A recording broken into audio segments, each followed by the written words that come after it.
ASBL వారి శ్రీరామనవమి కళ్యాణ మహోత్సవం సింగర్ సునీత గారి మధురగానంతో మార్చి 27 సాయంత్రం 5:30కు బుక్ మై షోలో మీ ఉచిత పాస్ ఇప్పుడే బుక్ చేసుకోండి. జై శ్రీరామ్ అండి. అందరికీ శ్రీరామనవమి శుభాకాంక్షలు. సుమన్ టీవీకి స్వాగతం. నేను గీతాంజలి. ఈ సంవత్సరం శ్రీరామనవమి మనం ఎప్పుడు జరుపుకోవాలి? మార్చి 26, 27. ఇది పెద్ద సందేహం.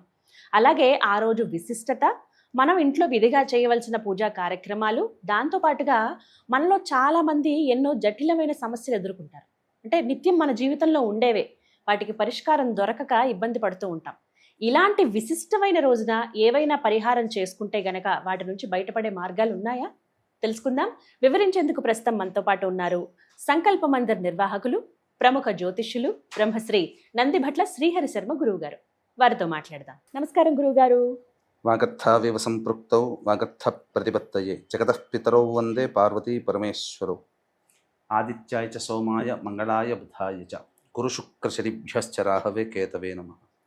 శృంగేరి జగద్గురు పీఠాధిపతులకి, కంచిపీఠాధిపతులకి నమస్కారములు తెలియజేసుకుంటూ కార్యక్రమాన్ని ప్రారంభిద్దాం. జై శ్రీరామ్. శ్రీరామనవమి శుభాకాంక్షలు గురుగారు. జై శ్రీరామ్. మీకు, యాజమాన్యానికి, వీక్షిస్తున్నటువంటి మన సుమన్ టీవీ ప్రేక్షకులకు అందరికీ కూడా శ్రీరామ నవమి పర్వదిన శుభాకాంక్షలు. రాముల వారి కళ్యాణం జగత్తంతా సంబరమే. ఖచ్చితంగా విశ్వం అంతా ఆనందపడుతుంది. వారి కళ్యాణం చూడడానికి అందరం ఎంతగానో ఎదురు చూస్తాం. అయితే పెద్ద సందేహం అండి, పండగలప్పుడు ఇలా 2 రోజులు వస్తే గనక ముందు ఈ సందేహంతోనే సగం అయిపోతుందని అనిపిస్తుంది. మరి ఇంతకీ 26, 27 గురువుగారు ఎప్పుడు జరుపుకోవాలి శ్రీరామనవమి? మనకు శ్రీరామనవమి కానీ, జన్మాష్టమి కానీ, దీపావళి పండుగ, దసరా, ఇలా ఏదో ఒక సందర్భంగా, హోళీ, రాఖీ పౌర్ణమి, ఇలా మనకు కన్ఫ్యూజన్ స్టేటస్లో వస్తాయి. కారణం ఏంటంటే ఇక్కడ ప్రధానంగా మన సనాతన ధర్మంలో తిథిని అనుసరించి చేసుకునే పండుగలు కొన్ని, నక్షత్రాన్ని అనుసరించి చేసుకునే పండుగలు, ఉదయం పూట తిథి ఉన్నటువంటివి లేదా సాయంత్రం పూట తిథి వ్యాప్తమైనటువంటి పండుగలు కొన్ని ఉంటాయి.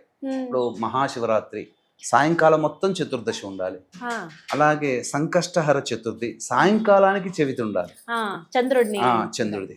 కాబట్టి ఇలా ఈ యొక్క భేదాలు ఉండడం వల్ల మన వాళ్ళు కన్ఫ్యూజన్ అని అనుకుంటున్నారు. కానీ వాస్తవానికి శ్రీరామ నవమి అన్నప్పుడు ఒకే మాటలో చెప్పాలంటే శ్రీరాముల వారి జన్మోత్సవం. అంటే జన్మించినటువంటిది నక్షత్రాన్ని బట్టి చేసుకునే ఆచారం కొన్ని ప్రాంతాలలో, జన్మ తిథిని బట్టి చేసుకునే ఆచారం కొన్ని ప్రాంతాల్లో ఉంటుంది. అయితే శాస్త్రాన్ని బాగా పరిశీలన చేసినప్పుడు జన్మ నక్షత్రం ఉన్న రోజున పండుగ చేసుకోవడము, పుట్టినరోజు చేసుకోవడమే చాలా సముచితం. ఎందుకంటే మరణించినప్పుడు, వ్యక్తి మరణించినప్పుడు మరణించిన తిథిని మనం ఆధారంగా చేసుకొని ప్రతి సంవత్సరం కార్యక్రమాలు చేస్తుంటాం. మరి పుట్టినప్పుడు పుట్టిన నక్షత్రమే తీసుకోవాలి, పుట్టిన తిథి తీసుకోకూడదు, నక్షత్రమే. దీన్ని బట్టి మనం చూసినట్లయితే 26వ తారీఖు రోజున అష్టమి తిథి 11:50 వరకు, 26వ తారీఖు రోజున. తర్వాత ఈ ఆరుద్ర నక్షత్రం 3:50 అయిపోయి తదనంతరం ఈ యొక్క పునర్వసు నక్షత్రం 26వ తారీఖున ప్రవేశం చేస్తుంది. మరి 27వ తారీఖు రోజున పునర్వసు నక్షత్రం 4వ పాదం అపరాహ్న సమయం అనగా 3:50 వరకు ఈ యొక్క పునర్వసు నక్షత్రం ఉంది. ఉదయం 10:38 వరకు నవమి తిథి ఉంది 27వ తారీఖు రోజున. కాబట్టి 27వ తారీఖు నవమి సూర్యోదయానికి, అలాగే రాముల వారు జన్మించిన జన్మ నక్షత్రం పునర్వసు నక్షత్రం 4వ పాదం మధ్యాహ్న అపరాహ్న సమయానికి 12:30 సమయంలో జన్మించాడు కదా, అదే సమయానికి పునర్వసు నక్షత్రం 27వ తారీఖు రోజున ఉంటుంది. కాబట్టి వీక్షించేటువంటి ప్రేక్షకులు 27వ తారీఖు రోజున జరుపుకోవడమే సముచితం. మనకు ఇంకా క్లియర్గా చెప్పాలి అని అంటే భద్రాచలంలో రాముల వారి కళ్యాణం ఎప్పుడు చేస్తున్నారో అప్పుడే కళ్యాణం చేసుకోవాలి. 27న జరుగుతుంది కాబట్టి మనం అందరం కూడా 27నే జరుపుకోవాలి. 27 జరుపుకోవాలి. పెద్ద సందేహం అయితే తీరిందండి. ఇక తదుపరి అడిగేది ఆ రోజు విశిష్టత, అలాగే ఇంట్లో ఎలా చేసుకోవాలి పూజా కార్యక్రమం, ఉదయం నుంచి సాయంత్రం వరకు ఎట్లా గడపాలి? మనకు నవరాత్రులలో గుప్త నవరాత్రులు అని ఆషాఢము తర్వాత వచ్చే వారాహి మరియు శ్యామ నవరాత్రులు, ప్రత్యక్ష నవరాత్రులు అని కూడా ఉన్నాయమ్మా. ప్రత్యక్ష నవరాత్రులప్పుడు కేవలం దుర్గా నవరాత్రులనే చేస్తాం, కానీ లలితా నవరాత్రులు కూడా ఉన్నాయి. రాముల వారి యొక్క వీరోచిత పోరాటము, ఒక పురాణ పురుషుడుగా అవతరించినంత వరకు కూడా లలితా నవరాత్రులు చేసుకున్నారు. రాముని వారి గొప్పతనాన్ని కాంక్షిస్తూ ఈ యొక్క శ్రీరామ నవమిని కళ్యాణోత్సవంగా రామదాసు వారి కాలం నుంచి వచ్చింది. కాబట్టి అసలు లలితా నవరాత్రులు చెప్పుకునేటువంటి విశిష్టత ఏంటంటే ఒక్కొక్క తిథికి పెరుగుతూ ఆ ప్రాముఖ్యత పెరుగుతూ నవమి తిథికి వచ్చేసరికి సంపూర్ణంగా ఉంటుంది. కాబట్టి అటువంటి సంపూర్ణమైనటువంటి లలితా దివ్యశక్తి కలిగినటువంటి రోజున రాముల వారు జన్మించారు. కాబట్టి ప్రధానంగా ఇది చాలా గొప్పదైనటువంటిది. చైత్ర శుద్ధ నవమి పూర్వకాలంలో ఎలా జరుపుకునేవాళ్ళంటే కోటి సూర్యగ్రహణాలలో ఎంతటి బలం ఉంటుందో అంత బలం నవమి తిథి రోజున ఉంటుంది. అంత బలవత్తరమైన రోజు కాబట్టే రాక్షస సంహారం జరుపుకోవాలనే సదుద్దేశంతో జరపాలనే సదుద్దేశంతో రాముల వారు విష్ణు అంశ సంభూతులై శ్రీరామ నవమిగా చెప్పుకునే చైత్రశుద్ధ నవమి రోజున జన్మించడం జరిగింది. కాబట్టి ఇది చాలా విశిష్టమైనటువంటి రోజమ్మ. దీనికి సంబంధించి వీక్షించేటువంటి మన ప్రేక్షకులు కూడా దేవతానుగ్రహాన్ని పొందాలనే సదుద్దేశంతో ఉన్న వాళ్ళందరూ కూడా ముందు రోజు ఉపవాస నియమాన్ని పాటించాలి. అష్టమి రోజు అప్పటికి నవమి వచ్చేస్తుంది కూడా. కాబట్టి ధూమపానము, మద్యపానము, మాంసాహార భోజనము, మైథునము ఇవేవీ ఉండకూడదు. భూషణం చేస్తే మంచిది.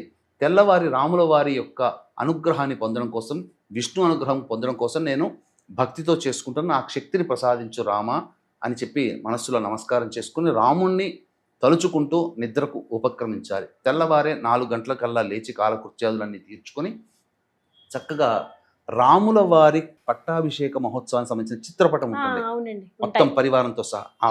ఆ యొక్క చిత్రపటానికి చక్కటి పూలమాల వేసి తర్వాత దీపారాధన చేసి విష్ణు సహస్రనామ పారాయణము, రామ అష్టోత్తర పారాయణము 3 సార్లు పఠించాలి. ఈ విధంగా చేసిన తర్వాత ఆ రోజంతా కూడా రాముల వారి నామస్మరణ చేసుకుంటూ ఉండాలి. ఎందుకంటే కోటి సూర్యగ్రహణాలతో సమానం అన్నాం కదా. ఇక ఆ సందర్భంగా రామానుగ్రహాన్ని పొందదలిచిన వాళ్ళు ఆ రోజంతా కూడా రామనామస్మరణ చేసుకుంటూ చక్కగా మధ్యాహ్నం 11:30 గంటల సమయానికల్లా దగ్గరలోని ఏ దేవాలయంలోనైనా కానీ లేదా ఎక్కడ రాముల వారి కళ్యాణం జరిగితే అక్కడ ఉండడం, చేతనైనంత వాలంటరీగా సర్వీస్ చేయడం, లేకపోతే రాముల వారి కళ్యాణంలో మనం పాలు పంచుకోవడం, లేదా కనులారా ఆ స్వామి కళ్యాణోత్సవాన్ని వీక్షించడం, ఇవన్నీ చేయాలి. చేసిన తర్వాత ఆ రోజు మధ్యాహ్నం 3:50 కల్లా పునరుసు నక్షత్రం వెళ్ళిపోతుంది కదా. ఆ రోజున అంతా కూడాను ఉపవాసం ఉండి వీలైతే పండ్లు పాల పదార్థాలు తీసుకోవచ్చు.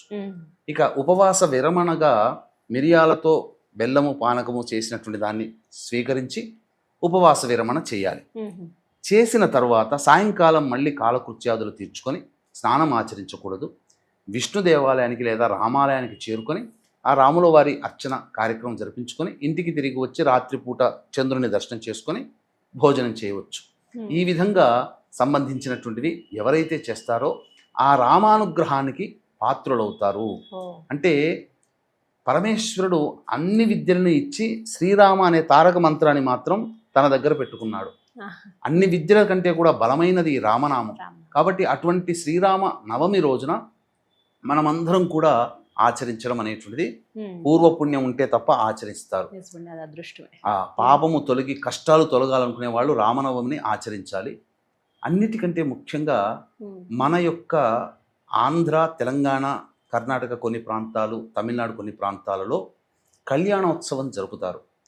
కానీ మిగతా భారతదేశంలో ఎక్కడా కూడా జయంతి ఉత్సవాలు జరుపుతారు తప్ప, పుట్టినరోజుగా పండగ జరుపుకుంటారు తప్ప రామనామిలో కళ్యాణం మన దగ్గర మాత్రమే చేస్తారు.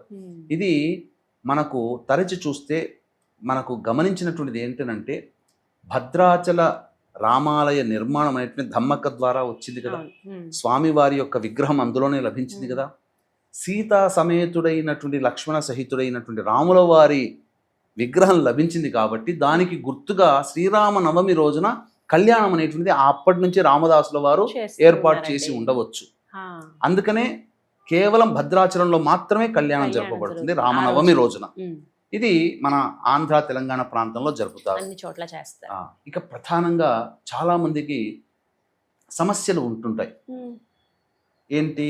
జటిలమైన సమస్యలు పరిష్కారం కానీ కోర్టు కేసులు కానీ లేకపోతే ఒకళ్ళ దగ్గర నుంచి మనకు పని కావాల్సి వస్తే పని కాకపోవడం కానీ, ఉద్యోగ సంబంధంగా మనం ఎదురు చూస్తున్నాం, అన్ని ఆర్డర్స్ వస్తాయి, ఉద్యోగం సరిగ్గా మనకు ఆర్డర్ రాకపోవడం కానీ, లేకపోతే మనం వీసా ప్రయాణం కోసం అప్లై చేస్తాం, అన్నీ శాంక్షన్ అవుతాయి కానీ వీసా దగ్గర ప్రాబ్లం ఉంటుంది. ఇలాంటి జటిలమైన సమస్యల నివారణకి, ఉమ్, అలాగే ఉద్యోగ సంబంధమైన సమస్యల నివారణకి, దాంపత్య సమస్యల నివారణకి, ఓ, సంతాన సమస్యల నివారణకి ఈ రామనవమి రోజున కొన్ని పరిహారాలు చేసుకుంటే చాలా మంచి జరుగుతుంది. ఇక్కడ ప్రధానంగా దైవం మానుష రూపేణ రాముల వారి యొక్క అనుగ్రహంతో మనుష్యుల రూపంలో మనకు సహాయ సహకారాలు అందుతాయమ్మా. ఉమ్, ఎలా చేసుకోవాలో తెలియజేసుకుందాం. వీక్షించేటువంటి ప్రేక్షకులు కూడా ఈ యొక్క ఏప్రిల్ 2వ తారీఖు రోజున చైత్ర పౌర్ణమి సందర్భంగా మన పీఠమాధుర్యంలో ఈ సంవత్సరం అంతా కూడా నవగ్రహాల యొక్క అనుగ్రహం కలగడం కోసం నవగ్రహ పాశుపత హోమము, మృత్యుంజయ హోమము, రుద్రహోమము, సుదర్శన హోమము, లక్ష్మీ మూలమంత్ర సంపుటిత లక్ష్మీ సూక్త హోమము అనేటువంటి జరిపించి శక్తిపాతం చేసినటువంటి కరుంగలి మాల ఇవ్వడం జరుగుతుంది. సాయంకాలం 6 గంటలకి 2వ తారీఖు రోజున ప్రారంభమవుతుంది. అవకాశం ఉన్న వాళ్ళు 2వ తారీఖు మధ్యాహ్నం 3 గంటల లోపల మీరు గోత్రనామాదులు స్క్రీన్పై కనిపిస్తున్న నెంబర్కి కాంటాక్ట్ చేసి నమోదు చేసుకోవచ్చు. ఇంతకుముందు చెప్పుకున్నట్టుగానమ్మా, జటిలమైనటువంటి సమస్యల నివారణకి ఈ రోజున సుందరకాండ పారాయణం చేయాలమ్మా. ఓ, దొరుకుతుంది, పుస్తకం ఆ, దొరుకుతుంది. అవునండి, ఉంటుంది. ఆ రోజు మొత్తం పారాయణం సుందరకాండ. చేస్తే ఆంజనేయుని యొక్క అనుగ్రహంతో ఉమ్, అది జరుగుతుంది. ఉమ్, ఇక తర్వాత ఉద్యోగము, పదవి, ఉమ్, వ్యాపార సంబంధమైనటువంటి సమస్యలు ఉంటాయి. శ్రీరామ పట్టాభిషేక మహోత్సవం అంటే రావణ సంహారం జరిగి శ్రీరామ పట్టాభిషేకం జరిగేంత వరకు ఉండేటువంటి సర్గని మనం 108 సార్లు కనుక పారాయణం చేస్తే ఖచ్చితంగా ఉద్యోగం లభిస్తుంది. ఉద్యోగం పోతుందనే భయం వాళ్ళకి, ఆ భయం తొలగిపోతుంది. ఉమ్, అభద్రత. ఇక దాంపత్య సమస్యల నివారణకి రావణ సంహారం జరిగి పట్టాభిషేకము జరిగి అన్యోన్య దాంపత్యముగా ఉండి గర్భవతి అయి సంతానాన్ని కని రాముల వారు ఉండేంత వరకు కూడా, అనగా ఆ యొక్క అవతార సమాప్తి జరిగేంత వరకు కూడా ఉన్నటువంటి ఘట్టాన్ని ఎవరైతే 3 మార్లు పారాయణం చేస్తారో దాంపత్య సమస్య తొలగిపోతుంది. ఓ, ఇక వివాహ సమస్యలు అనేటువంటివి ప్రధానంగా చూసుకున్నట్లయితే అరణ్యానికి బయలుదేరి బాలకుడిగా ఉన్నటువంటి రామ లక్ష్మణులు అరణ్యానికి బయలుదేరి సీతా కళ్యాణ ఘట్టం వరకు, సీతారామ కళ్యాణం ఘట్టం వరకు ఉన్నటువంటి ఆ సర్గని ఒక 21 మార్లు కనుక పారాయణం చేస్తే తప్పకుండా ఆ సంబంధించినటువంటి వివాహ దోషాలు తొలగిపోయి ఆదర్శ పురుషుడైనటువంటి రాముడిలాగా ఆదర్శ మహిళ అయినటువంటి సీత లాంటి వధువు వారి యొక్క జీవితంలో ప్రవేశిస్తుంది. ఇక అన్నిటికంటే మించి ప్రధానముగా సంతాన సమస్యలు కూడా ఈ సంబంధించినటువంటి ఘట్టం.